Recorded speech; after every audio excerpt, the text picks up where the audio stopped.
Dear students, ഇന്ന് നമ്മൾ Rudyard Kipling എഴുതിയ ഇഫ് എന്ന മനോഹരമായ കവിതയെക്കുറിച്ച് പഠിക്കാൻ പോകുന്നു. ഈ കവിത ഒരു ഉപദേശപരമായ കാവ്യമാണ്. ഒരു മികച്ച മനുഷ്യന്റെ സ്വഭാവഗുണങ്ങൾ എന്തായിരിക്കണം എന്ന് കവി ഇതിലൂടെ വിവരിക്കുന്നു. ഈ കവിതയിൽ കവി ഓരോ കാര്യങ്ങളും ഇഫ് എന്നെങ്കിൽ എന്ന വാക്കുപയോഗിച്ച് നമ്മോട് പറയുന്നു. ഈ കാര്യങ്ങളെല്ലാം നമുക്ക് പാലിക്കാൻ സാധിച്ചാൽ നമ്മൾ ഒരു നല്ല മനുഷ്യനായി തീരുമെന്ന് കവി ഉറപ്പു നൽകുന്നു. കവിതയിലെ പ്രധാന ആശയങ്ങൾ താഴെ കൊടുക്കുന്നു. അചഞ്ചലമായ മനസ്സ്.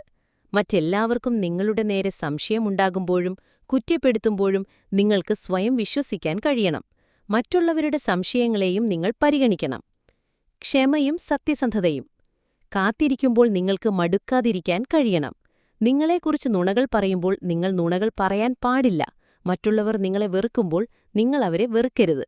അതുപോലെ നിങ്ങൾ അമിതമായി നല്ലവനാകാനോ അമിതമായി സംസാരിക്കുന്നവനാകാനോ പാടില്ല. സ്വപ്നങ്ങളും ചിന്തകളും. നിങ്ങൾക്ക് സ്വപ്നം കാണാൻ കഴിയണം, എന്നാൽ ആ സ്വപ്നങ്ങൾക്ക് നിങ്ങൾ അടിമയാകരുത്. നിങ്ങൾക്ക് ചിന്തിക്കാൻ സാധിക്കണം, എന്നാൽ ചിന്തകൾ മാത്രമാകരുത് നിങ്ങളുടെ ലക്ഷ്യം. വിജയവും ദുരന്തവും. വിജയത്തെയും ദുരന്തത്തെയും ഒരേപോലെ കാണാൻ നിങ്ങൾക്ക് കഴിയണം. ഇവ രണ്ടും വെറും കാപട്യക്കാരാണെന്ന് കവി പറയുന്നു. ആത്മാർത്ഥതയും കഠിനാധ്വാനവും. നിങ്ങൾ പറഞ്ഞ സത്യം വളച്ചൊടിച്ച് മണ്ടന്മാരെ കുഴിയിൽ ചാടിക്കാൻ ശ്രമിക്കുമ്പോൾ അത് സഹിക്കാൻ നിങ്ങൾക്ക് കഴിയണം. നിങ്ങൾ കഷ്ടപ്പെട്ടുണ്ടാക്കിയതെല്ലാം തകർന്നു പോകുമ്പോൾ പഴയ ഉപകരണങ്ങൾ ഉപയോഗിച്ച് അത് വീണ്ടും ഉണ്ടാക്കാൻ നിങ്ങൾക്ക് കഴിയണം. ധൈര്യം. നിങ്ങൾ നേടിയതെല്ലാം ഒരു കൂമ്പാരമാക്കി ഒരു ചൂതാട്ടത്തിൽ ഒറ്റയടിക്ക് നഷ്ടപ്പെട്ടാലും ഒരു വാക്കുപോലും നഷ്ടത്തെക്കുറിച്ച് പറയാതെ ആദ്യം മുതൽ വീണ്ടും തുടങ്ങാൻ നിങ്ങൾക്ക് കഴിയണം. അതിജീവനത്തിനുള്ള ഇച്ഛാശക്തി.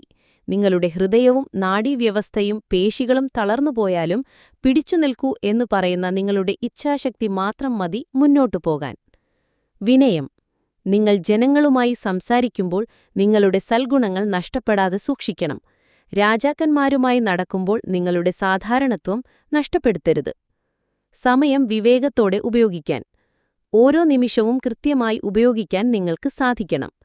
ഇങ്ങനെയെല്ലാം ചെയ്യുന്ന ഒരു വ്യക്തിക്ക് ഈ ലോകം മുഴുവൻ സ്വന്തമാക്കാനും അതിലുപരിയായി ഒരു നല്ല മനുഷ്യനാകാനും കഴിയും എന്ന് കവി പറയുന്നു.